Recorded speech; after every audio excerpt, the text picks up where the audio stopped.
Hello, good evening. स्वागत है आपका हमारे चैनल जेम्स स्टार जीएस गुरु पर। और आज का जो हमारा लेक्चर है पृथ्वी ग्रहण और समय निर्धारण। अब ये सारी चीज़ें पढ़ने से पहले हम लोगों ने पिछले पार्ट में क्या पढ़ा था। तो पिछले पार्ट में पढ़ा था हमने क्या कि पृथ्वी क्या होती है, ग्रह क्या होते हैं, अरुण ग्रह क्या होते हैं और शनि क्या है, जोवियन ग्रह, बाह्य ग्रह, आंतरिक ग्रह, ये सारी जो चीज़ें हमने पार्ट फर्स्ट में पढ़ लिया। अब आज का जो हमारा टॉपिक रहना है पृथ्वी और उससे रिलेटेड क्या होता है ग्रहण, समय और निर्धारण।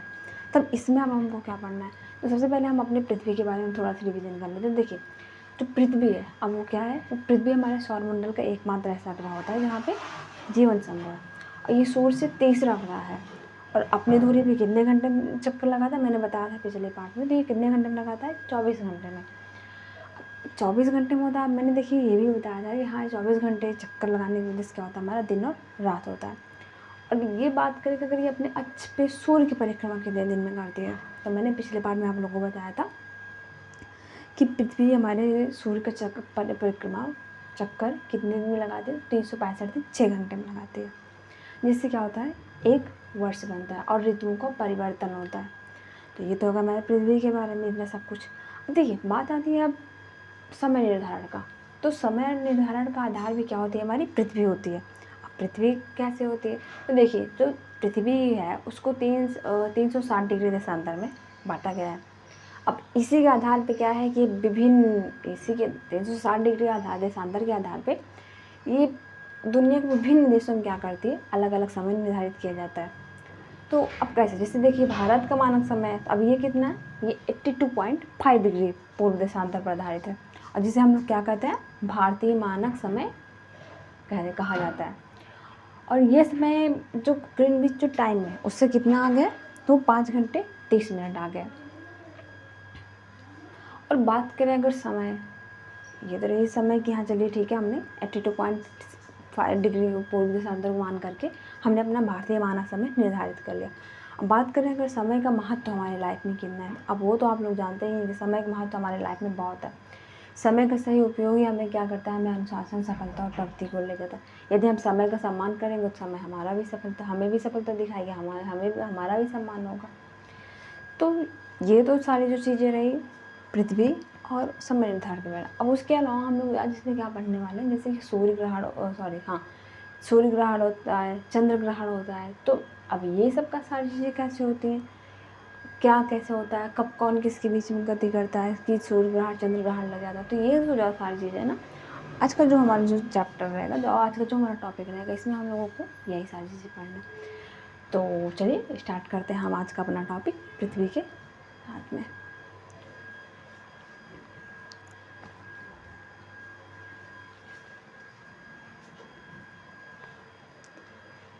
देखिए आज का जो हमारा टॉपिक है क्या है, पृथ्वी ग्रहण, समय और निर्धारण। अब इसमें क्या पढ़ना है, तो देखिए सबसे पहले इसमें देखिए लिखा गया है कि पृथ्वी का जो परिभ्रमण काल होता है ये कितना होता है, 24 घंटे होता है, जो कि मैंने पहले भी आप लोगों को बताया। और इसका परिक्रमण काल कितना होता है, तो ये होता है 365 दिन। क्या होता है, इसी को जिस क्या होता है, इसी को जिस ऋतु परिवर्तन भी होता है ना। तो ये सारी चीज़ें हो गई। अब उसके अलावा देखिए यहाँ पे क्या दिया गया है कि ग्रहणों को समझना। देखिए सूर्य ग्रहण कब होता है, तो सूर्य ग्रहण कब होता है, तो सूर्य ग्रहण होता है केवल अमावस्या को।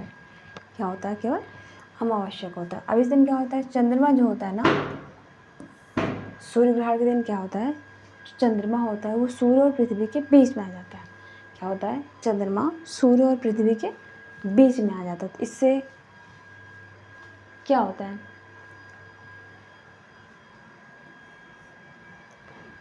पृथ्वी पे अंधेरा छा जाता है, क्योंकि सूर्य की रोशनी क्या होगी, आएगी ही नहीं।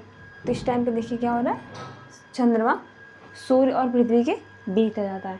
और वही चंद्रमा की अगर बात करें तो ये कब होता है, ये केवल पूर्णिमा पर होता है। पूर्णिमा पर होता है तो क्या होता है, अब इसमें क्या होता है कि पृथ्वी जो होता है सूर्य और चंद्रमा के बीच आ जाती है। देखिए सूर्य ग्रहण लगा तो उसमें क्या हुआ कि चंद्रमा सूर्य और पृथ्वी के बीच आ गया। और जब चंद्र ग्रहण लगा तो उसमें क्या हुआ कि पृथ्वी जो है वो सूर्य और चंद्रमा के बीच आ गई। मीन्स देखिए कि किसी न किसी का प्रकाश क्या हो रहा है, यहाँ पे रुक ही रहा है। तो ये ऐसे हो गया। अब पूर्ण, आंशिक या वलयाकार ग्रहण, एक होता है पूर्ण, एक होता है आंशिक। देखिए कभी कभी होता है कि अगर आधा भाग छिपा हुआ है, आधा भाग बीच में आया है, तो उससे क्या होता है, तो अब मतलब आधा ही सूर्य ग्रहण लगेगा, और कभी कभी क्या होता है पूरी तरह से जब बीच में उससे पूर्ण, एक होता है आंशिक। आंशिक मतलब क्या होगा, जब आधा आता है, उसके बाद थोड़ा सा पार्ट जब आता है, तो ये हो गया आंशिक। उसके अलावा देखिए दिए गए हैं वलयाकार ग्रहण, छाया के प्रकार पर निर्भर करता है। वलयाकार ग्रहण क्या करता है, छाया के आकार पर निर्भर करता है। अब देखिए इसी को हम लोग क्या कहते हैं, उम्ब्रा कहते हैं और पेनम्ब्रा कहते हैं। क्या कहते हैं, उम्ब्रा और पेनम्ब्रा। जो ये पूर्ण, आंशिक और वलयाकार जो ग्रहण लगता है, इसी को हम लोग क्या कहते हैं, पेनम्ब्रा और उम्ब्रा कहते हैं। अब देखिए, अब बात आती है इसमें, देखिए दिया गया है समय निर्धारण सिद्धांत। अब वो कैसे हम लोग देखेंगे, समय निर्धारण सिद्धांत के लिए देखिए क्या बनाया गया हमारा, ग्रीनविच टाइम बताया, ग्रीनविच मीन टाइम बताया गया। अब ये क्या होता है, इसमें देखिए 0 डिग्री देशांतर को क्या किया जाता है, मानक संदर्भ लिया जाता है। 0 डिग्री को क्या किया जाता है, देखिए जो ग्रीनविच मीन टाइम है उसमें क्या किया जाता है, 0 डिग्री देशांतर को संदर्भ मान लिया जाता है। और टाइम जोन, समय क्षेत्र की अगर बात करें तो इसमें क्या होता है कि 15 डिग्री मानक समय जो होता है ना, वो क्या होता है 15 डिग्री देशांतर से क्या होता है, ज़्यादा हो जाता है। मीन्स देखिए, ये देखिए यहाँ पे दिया गया है, जो मानक समय क्षेत्र होता है इसमें क्या होता है कि 15 डिग्री देशांतर, मीन्स 1 घंटे का जो इसमें होता है ना, वो आगे पीछे हो जाता है। ग्रीनविच टाइम और मानक समय जोन से कितना का डिफरेंस हो जाता है, एक घंटे का आगे पीछे हो जाता है। अब देखिए, अब ये समय अंतर है। अब समय अंतर क्या होता है, तो समय अंतर क्या होता है, अब इसमें होता है कि देशांतर का अंतर और गुणे 4। अगर समय अंतर का ज्ञात करना, क्या करना पड़ेगा, पहले तो देशांतर का अंतर ज्ञात करना पड़ेगा कि एक देशांतर से दूसरे देशांतर में डिफरेंस कितना है। तो अब वो क्या होता है, उसी में अगर जो डिफरेंस आएगा उसी से हम लोग क्या करेंगे, 4 से मल्टीपल कर देंगे, तो वो क्या हो जाएगा हमारे लिए। अब भारत का मानक समय की अगर बात करते हैं तो ये क्या है, ये ग्रीनविच मीन टाइम से कितना आ गया है, तो ये 5.5 घंटे आगे है।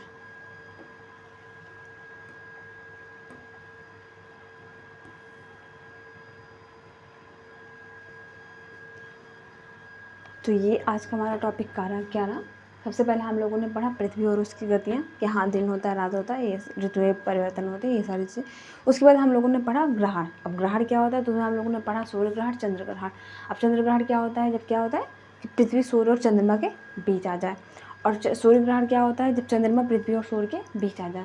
उसके बाद हम लोगों ने पढ़ा कि पूर्ण, आंशिक और वलयाकार जो छाया होती है, उसी के आधार पर क्या होता है, पेनम्ब्रा और उम्ब्रा। पेनम्ब्रा उम्ब्रा में नॉर्मली क्या होता है कि जब पृथ्वी का जब आधा भाग जब छिपा रहता है, तो उस, या फिर जब पूरा भाग छिपा रहता है, तो उसी चीज़ को हम लोग क्या कह देते हैं, पेनम्ब्रा और उम्ब्रा होता है। तो ये सारी चीज़ें हम लोग देखिए नेक्स्ट स्लाइड में करेंगे। तो अभी के लिए बस आप इतना जानिए कि हाँ पेनम्ब्रा उम्ब्रा नाम की भी कोई चीज़ होती है। उसके बाद हम लोगों ने क्या पढ़ा, समय निर्धारण के सिद्धांत पढ़ लिए। अब उसमें हम लोगों ने क्या पढ़ लिया कि समय क्षेत्र होता है वो 15 डिग्री देशांतर होता है, 1 घंटा आगे पीछे हो जाता है। और समयांतर हमने पढ़ लिया कि क्या होता है, देशांतर का अगर जो डिफरेंस होता है उसमें अगर 4 से गुणा कर दिए, मल्टीपल कर दिया जाए, तो क्या हो जाता है, हमारा समयांतर हो जाता है। उसके अलावा हमने पढ़ा भारत का मानक समय क्या होता है, तो उसमें हम लोगों ने पढ़ा देखिए कि वो क्या होता है, 82.5 डिग्री देशांतर को, पूर्व देशांतर को क्या किया गया, हमारा भारत का मानक समय माना गया है। और वो कितना आ गया ग्रीनविच मीन टाइम से, तो 5.5 घंटे आ गया। अब नेक्स्ट देखिए क्या है,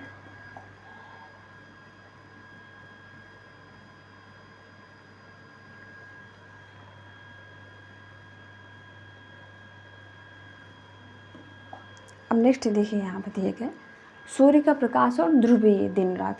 अब ये क्या होता है, देखिए जो 21 मार्च से 23 सितंबर तक क्या होता है, 21 मार्च से 23 सितंबर तक उत्तरी गोलार्ध में, 21 मार्च से 23 सितंबर तक क्या होता है, जो पृथ्वी का जो उत्तरी गोलार्ध मीन्स जिस दिशा में हम लोग, जिसमें हमारा भारत आता है, तो ये सारी चीज़ों में क्या होता है कि सूर्य का अधिक प्रकाश प्राप्त होता है। क्या होता है, सूर्य का प्रकाश बहुत ज़्यादा प्राप्त होता है, तब वहाँ पे तो लाइट रहेगी। तो यहाँ पे देखिए क्या दिया गया है कि हाँ सूर्य का अधिक प्रकाश प्राप्त, और वहीं उत्तरी ध्रुव पे क्या होता है, उत्तरी गोलार्ध में तो हाँ चलिए ठीक है, हम लोग भारत वाले आते हैं, ज़्यादा सूर्य प्रकाश प्राप्त, उसी टाइम गर्मी भी ज़्यादा पड़ती है, इसी टाइम लाइन में आप देखेंगे। और उत्तरी ध्रुव पे क्या होता है, उसी टाइम पे 6 महीने का दिन होता है। वहाँ का तो ये साइकिल चलता है कि 6 महीने की रात होती है, 6 महीने का दिन होता है। तो ये तो हो गया इसमें। और उसके बाद देखिए 23 सितंबर से और 21 मार्च का तक क्या होता है, सूर्य का क्या होता है, वो दक्षिणी गोलार्ध में अधिक प्रकाश देता है। तो जब वहाँ प्रकाश अधिक देगा तो वहाँ पे दिन होगा, फिर क्या होगा, उत्तरी ध्रुव पर रात हो जाएगी। तो ये सारी चीज़ें हो गई। देखिए 21 मार्च से 23 सितंबर तक क्या हुआ, उत्तरी गोलार्ध में ज़्यादा प्रकाश प्राप्त हुआ। 23 सितंबर से 21 मार्च तक क्या हुआ, दक्षिणी गोलार्ध में ज़्यादा प्रकाश प्राप्त हुआ। और उस टाइम पे दक्षिण ध्रुव पे क्या होता है, दिन होता है, और हमारे यहाँ का उत्तरी ध्रुव में क्या होने लगता है, उस टाइम पे रात होने लगती है। तो ये हमारी ये चीज़ें हैं। अब देखिए पृथ्वी जो अपने अच्छे पे झुकी हुई है ना,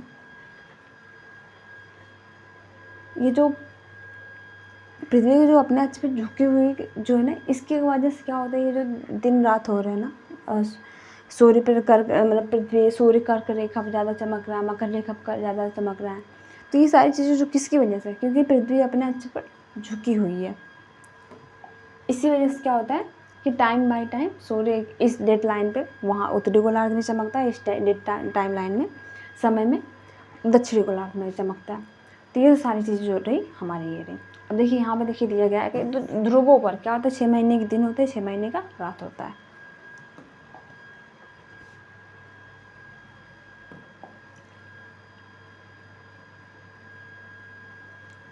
अब देखिए नेक्स्ट आता है सूर्य ग्रहण। अब सूर्य ग्रहण क्या होता है, तो सूर्य ग्रहण में देखिए जब सूर्य क्या होता है, जब इसमें देखिए सूर्य और चंद्रमा के बीच में, सूर्य और पृथ्वी के बीच में क्या आ जा रहा है, चंद्रमा आ जा रहा है। मैंने पहले भी आपको बताया था कि क्या होता है जब चंद्रमा पृथ्वी और सूर्य के बीच में आ जाता है तो क्या होता है, सूर्य की किरणें पृथ्वी तक नहीं पहुंचती, और इसी स्थिति को क्या कह दिया जाता है, सूर्य ग्रहण कह दिया जाता है। अब देखिए सूर्य के जब कुछ भाग छिपने पर तो उसे क्या कह देते हैं, आंशिक। और पूरा छिप जाए तो उसे क्या कह देते हैं, पूर्ण सूर्य ग्रहण। अगर आधा छिपा है तो उसे क्या कहते हैं, आंशिक। और जब पूरा छिपने की बात करते हैं तब क्या हो जाता है, पूर्ण सूर्य ग्रहण हो जाता है। और ये घटना कब होती है, हमेशा अमावस्या के दिन होती है। और देखिए पूर्ण सूर्य ग्रहण के समय दिखने वाले बाहरी सूर्य के भाग को इसे क्या कहते हैं, कोरोना कहते हैं।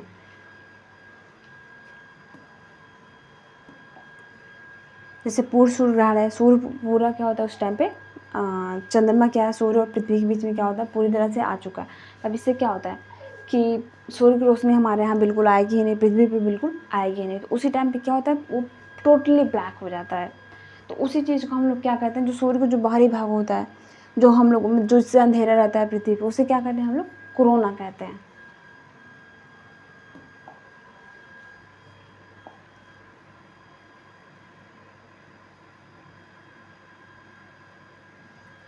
देखिए चंद्र ग्रहण क्या होता है, चंद्र ग्रहण में देखिए क्या होता है कि जब सूर्य और चंद्रमा के बीच में पृथ्वी आ जाए। पहले क्या आया, चंद्रमा बीच में आया। आप लोग इसी में से देखिए, ये सूर्य हो गया, ये पृथ्वी हो गई, और ये चंद्रमा हो गया। अब पिछले वाले पार्ट में आप लोगों ने देखा होगा, ये देखिए ये सूर्य हो गया, ये चंद्रमा हो गया, ये पृथ्वी हो गई। तो आप लोग इससे एकदम नॉर्मली याद कर सकते हैं, अच्छा सूर्य ग्रहण में ये बीच में आता है, चंद्र ग्रहण में ये बीच में आता है।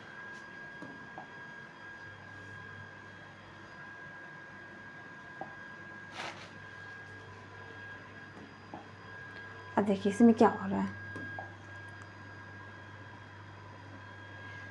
अब देखिए चंद्र ग्रहण की अगर हम बात कर रहे हैं, ये कब होता है, ये हमेशा पूर्णिमा को होता है। क्या होता है, चंद्र ग्रहण कब होता है, तो ये हमेशा पूर्णिमा की रात को होता है। और चंद्रमा का कक्ष तल पे कितना झुका हुआ है, तो वो वहाँ पे कितना झुका हुआ है, 5 डिग्री झुका हुआ है। अब 5 डिग्री जो झुका हुआ है, अब 5 डिग्री जो झुकाव होने की वजह से क्या होता है, अब उसके ग्रहण पे भी, उसकी स्थिति पे भी तो असर पड़ेगा ना। जिससे क्या होता है, किस लिए हर पूर्णिमा को ग्रहण नहीं होता। 5 डिग्री जो झुकाव है उसका, जो उसी वजह से क्या होता है, हर पूर्णिमा को चंद्र ग्रहण नहीं होता। नहीं तो पूर्णिमा तो हर मंथ में होती है, तो क्या फिर हर मंथ में चंद्र ग्रहण लगना चाहिए, लेकिन देखिए नहीं लगता। तो यही रीज़न है कि हर पूर्णिमा को चंद्र ग्रहण नहीं लगता है। और देखिए यहाँ पे दिया गया है कि एक वर्ष में अधिकतम 7 ग्रहण सूर्य और चंद्र ग्रहण को मिलाकर हो सकते हैं। मीन्स अगर एक वर्ष में अगर ग्रहण अगर लगने से कितने हो सकते हैं, नॉर्मली 7। उसमें सूर्य ग्रहण भी रहेगा और चंद्र ग्रहण भी रहेगा।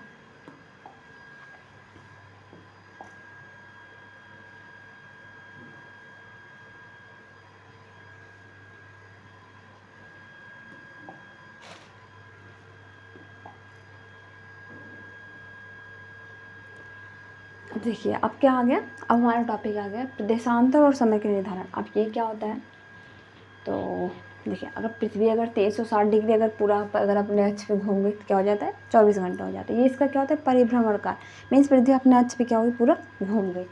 अब 15 डिग्री अगर घूम गई तो क्या होगा, 1 घंटे वो बन जाएगा। और 1 डिग्री अगर घूम गई तो क्या हो जाएगा, हमारे टाइम में, हमारे समय में, हमारी घड़ी में क्या होगा, 4 मिनट बढ़ जाएगा। तो पृथ्वी जब पश्चिम से पूर्व घूमती है, जो कि मैंने पहले भी आप लोगों को बताया कि पृथ्वी क्या होती है, पश्चिम से पूर्व घूमती है, और इसलिए पूर्व में सूर्योदय होता है। अब 24 घंटे में 360 डिग्री देशांतर ये घूम जाती है। तो देखिए पृथ्वी क्या होती है, पश्चिम से पूर्व घूमती है, तो इसीलिए क्या होता है, पूर्व में सूर्योदय पहले होता है, पश्चिम से पूर्व उसके घूमने की वजह से। मीन्स पहले जब वो आएगी तो उस पूर्व की ओर से, तो देखिए कि पहले हमको, अगर वो पूर्व से पश्चिम होती तो हमें क्या होता है, हमें पहले वो पश्चिम की ओर देखते। तो यही सारी चीज़ें।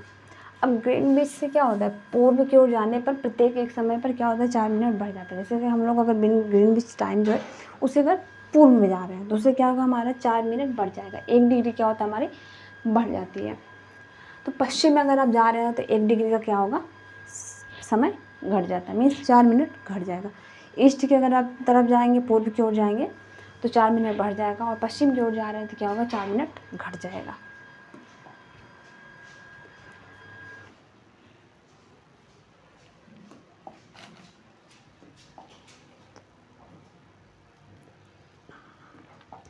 नेक्स्ट शब्द देखिए आता है अंतर्राष्ट्रीय तिथि रेखा। अब ये क्या होता है, तो 1884 में वाशिंगटन सम्मेलन में 180 डिग्री देशांतर को 180 डिग्री देशांतर को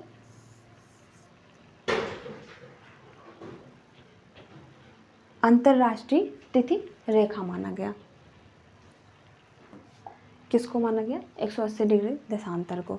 अब देखिए ये रेखा कहाँ से गुजरती है, तो ये प्रशांत महासागर से होकर गुजरती है। देखिए यहीं पे क्या होता है, प्रशांत महासागर पड़ता है, तो ये लाइन देखिए कैसा से दिखाई गई है, तो ये प्रशांत महासागर से होते हुए आती है। और इसे कई जगहों पर क्या किया गया है, मोड़ा गया है, ताकि एक ही देश एक ही द्वीप में क्या अलग अलग तिथियाँ नहीं हो। तो देखिए जैसे यहाँ पे मोड़ा गया, फिर यहाँ पे मोड़ा गया, फिर यहाँ पे मोड़ा गया है, यहाँ पे भी देखिए मोड़ा गया। ये किस लिए मोड़ा गया, ताकि एक देश में एक ही टाइम रहे, अलग अलग डेट ना रहे, अलग अलग टाइम ना रहे। और साइबेरिया को अलग अलास्का से अलग करने के लिए इसे बेरिंग सागर में पूर्वी की ओर मोड़ा गया है। देखिए साइबेरिया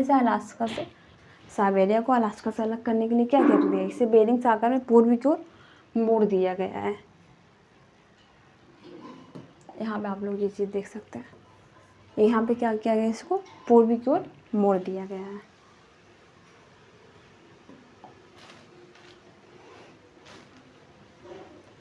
अब नेक्स्ट देखिए दिया गया है मानक समय और टाइम जोन। अब ये क्या होता है, तो विश्व को 24 टाइम जोनों में बांटा गया है। कितने टाइम जोनों में बांटा गया है, तो 24 टाइम जोनों में बांटा गया है। अब 15 डिग्री बराबर क्या हो जाता है, 15 डिग्री अगर पृथ्वी अगर घूम गई तो उससे क्या होगा, 1 घंटे की हमारी वृद्धि हो जाती है, 1 घंटा हमारा बढ़ जाता है। तो मानक समय भारत का कितना है, तो ये है 82.5 डिग्री पूर्वी देशांतर। और ये रेखा कहाँ से गुजरती है, तो ये रेखा प्रयागराज के मिर्ज़ापुर इलाहाबाद में जो पड़ता है, तो ये यहाँ से गुजरती है। और भारतीय मानक समय जो है ये ग्रीनविच मीन टाइम से कितना आ गया, 5.5 घंटा आ गया। तो ये कितना हो गया, 5.5 घंटा आ गए। और अधिक देशांतरी विस्तार वाले देशों में कई जोन होते हैं, जैसे कि कहीं कहीं पे देशांतरी विस्तार ज़्यादा है। जैसे आप लोगों को मैंने स्टार्टिंग में देखा था कि बीच में यहाँ पे क्या होता है, देशांतरों के बीच में क्या होता है, गैप बहुत ज़्यादा होती है। तो वहाँ पे क्या होता है, वहाँ पे टाइम जोन क्या होता है, बहुत ज़्यादा होता है। जैसे कि कई देश ऐसे होते हैं जो कई देशांतरों में भी बढ़ते हैं, तो वहाँ पे भी क्या होता है, टाइम जोन बहुत ज़्यादा हो जाते हैं। तो ये सारी चीज़ें नहीं। और जो ये 82.5 डिग्री जो हमारी जो पूर्वी देशांतर रेखा है ना, ये भारत के कितने राज्यों से गुजरती है, तो ये भारत के 5 राज्यों से होकर गुजरती है।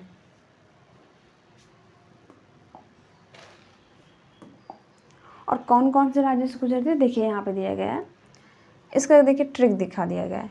UMCOA UP, MP, Chhattisgarh, Orissa और आंध्र प्रदेश।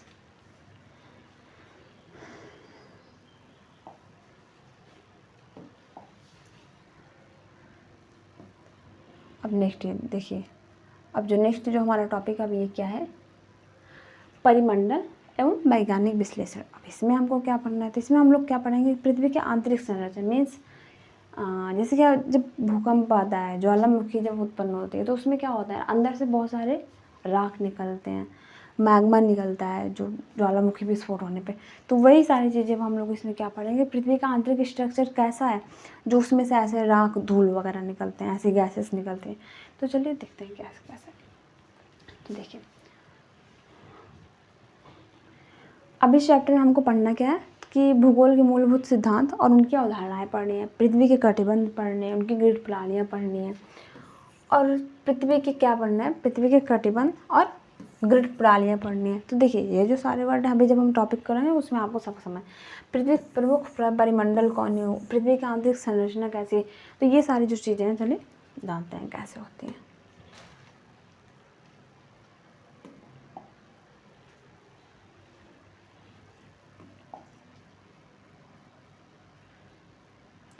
अब विषुवत रेखा क्या करती है, पृथ्वी को दो समान गोलार्धों में विभाजित करती है। विषुवत रेखा पृथ्वी को दो समान गोलार्धों में विभाजित करती है, एक तो हो गया उत्तरी गोलार्ध, एक हो गया दक्षिणी गोलार्ध।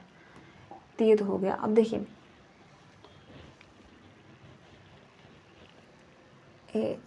0 डिग्री जो है पृथ्वी को दो बराबर भागों में बांटती है, तो ये तो हम लोग जान गए।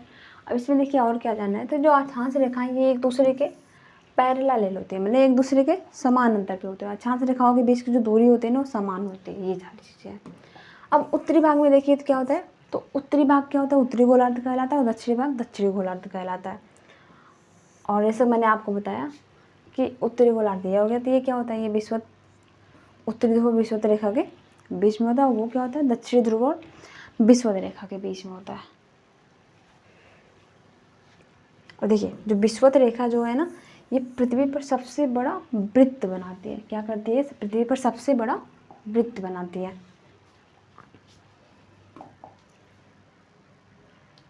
अब नेक्स्ट देखिए सूर्य के प्रकाश का वितरण। अब ये कैसे होता है, तो सूर्य का प्रकाश जो वितरण है ना पृथ्वी पर क्या करता है, ये पृथ्वी पर 4 प्रमुख प्रकार के क्या बनाता है, 4 प्रमुख कटिबंध बनाता है। अब ये क्या होता है, तो देखिए ये जैसे कि 30 डिग्री नॉर्थ से 30 डिग्री साउथ, ये हमारा जो ये तो हो गया 0 डिग्री, और यहाँ पे हो गया ये 30 डिग्री साउथ, और ये हो गया 30 डिग्री नॉर्थ। तो अब ये जो बीच जो है ना ये क्या होता है, तो यहाँ पे इसको उष्णकटिबंध कहा जाता है। ये जो पार्ट है ये यहाँ का, यहाँ तक का बीच का, नॉर्थ और साउथ का बीच का, जिसे क्या कहते हैं, इसे उष्णकटिबंध बोले। और यहाँ पे क्या होता है, सूर्य वर्ष में 2 बार सिर के ऊपर और सर्वाधिक गर्मी, मीन्स इस टाइम पे क्या होता है, यहाँ पे वर्ष में 2 बार गर्मी पड़ती है, क्योंकि क्या होता है सूर्य वर्ष में यहाँ पे 2 बार लंबवत रहता है। अब उपोष्णकटिबंध की बात करते हैं, तो अब ये कितना होता है, तो ये 30 डिग्री से यहाँ तक 45 डिग्री, और इधर ये नीचे 45 डिग्री। अब ये यहाँ तक को क्या कहते हैं, उपोष्णकटिबंध कहते हैं। अब यहाँ पे क्या कहते हैं, तो यहाँ पे कुछ महीने तो ताप ज़्यादा रहता है, लेकिन बाकी में क्या रहता है, कम हो जाता है। उसमें क्या हो गया कि वर्ष में 2 बार ऐसा होता है। और यहाँ पर होगा कि कुछ महीने ताप ज़्यादा रहता है, बाकी समय सामान्य रहता है। अब शीतोष्ण कटिबंध क्या होता है, तो ये क्या होता है 45 से 66 में से यहाँ का अगर भाग देखते हैं, ये 66 डिग्री साउथ, ये हो गया नॉर्थ। ये जो एरिया है ना यहाँ पे क्या होता है कि यहाँ पे अच्छा, यहाँ पे सूर्य कभी कभी सिर के ऊपर नहीं, किरणें हमेशा क्या होती हैं, तिरछी होती हैं। यहाँ पे क्या होता है शीतोष्ण कटिबंध, यहाँ पे सूर्य कभी भी सिर के ऊपर नहीं होता, किरणें क्या होती हैं, हमेशा तिरछी होती हैं। और उसके बाद का जो ये एरिया है ना 66 यहाँ तक, यहाँ पे क्या होता है, यहाँ पे तापमान अत्यंत कम होता है, तो इस वजह से क्या होता है यहाँ पे हमेशा बर्फ जमी रहती है।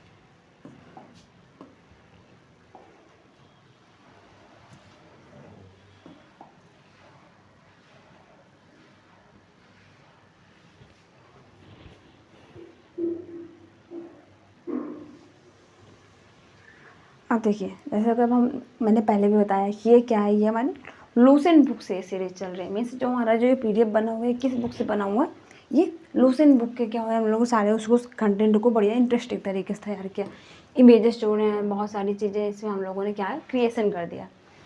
तो उस हिसाब से देखिए अब इसमें कौन सा आ रहा है, देशांतर रेखाएं। अब देशांतर रेखाओं से समय का निर्धारण कैसे हो, तो देखिए जो देशांतर है ये क्या कर रहा है, ये उत्तरी और दक्षिणी ध्रुव को मिलाने वाली काल्पनिक रेखाएं होती हैं। मैंने पहले भी बताया था, हाँ लंबी लंबी ऐसे फिर से ये चीज़। अभी क्या होते हैं, काल्पनिक रेखा होती है। अब प्रधान मध्य रेखा जो होती है क्या होती है, ये पूर्व से पश्चिम की कोणीय दूरी मापी जाती है। जो प्रधान मध्य रेखा जो ये होती है, इससे क्या होता है, इससे पूर्व और पश्चिम की क्या होती है, कोणीय दूरी मापी जाती है। और भूमध्य रेखा पे इनके बीच की दूरी क्या होती है, ज़्यादा होती है। मीन्स यहाँ पे जो एरिया है ना, यहाँ पे क्या होता है, इनके बीच की दूरी, कोणीय दूरी जो होती है बहुत ज़्यादा होती है और ध्रुवों पर शून्य हो जाती है। जैसे कि यहाँ पे देखिए, यहाँ पे तो इनके बीच में बहुत ज़्यादा दूरी है, लेकिन यहाँ पे क्या हो जा रहा है, यहाँ पे पास पास पास पास समय पड़ जाए। तो यही चीज़ें यहाँ पे बताई जा रही है। अब समय प्रणाली की बात करिए तो देखिए एक स्थानीय समय प्रणाली होता है, एक मानक समय होता है। अब स्थानीय क्या होता है, जिसमें होता है कि आकाश में सबसे ऊँची स्थिति में है, जिस सूर्य क्या होता है जब लंबवत रहे, क्या होता है, सूर्य की लंबवत स्थिति में इसका निर्धारण किया जाता है। तो क्या है यहाँ पे कि सूर्य की सबसे ऊंची स्थिति में स्थानीय समय का निर्धारण किया जाता है। अब मानक समय कैसे होता है, जैसे कि मानक देशांतर रेखा का जो पूरे देश में लागू होता है। देखिए स्थानीय समय तो ये होगा, जैसे कि हम लोग हैं, हम लोग जहाँ भी अपने अपने प्लेस पे रह रहे हैं, वहाँ का हमारा एक क्या होता है, टाइम जोन होता है। जैसे अरुणाचल प्रदेश में देखिए, वहाँ पे पूर्व में क्या होता है, वहाँ पे जल्दी सुबह हो जाती है। तो इस वजह से वहाँ पे हमेशा मांग की जाती रहती है कि हाँ हमारा टाइम जोन क्या हो, हमारा स्थानीय समय क्या हो, बदला जाए। तो ये चीज़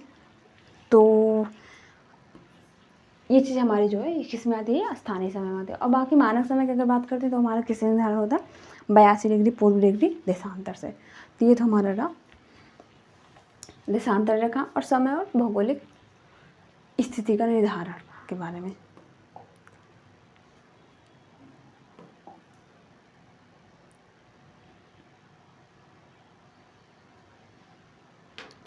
तो इससे आगे का जो टॉपिक है वो हम नेक्स्ट पार्ट में करेंगे। अभी के लिए बस इतना ही, अब मिलते हैं हम नेक्स्ट पार्ट में।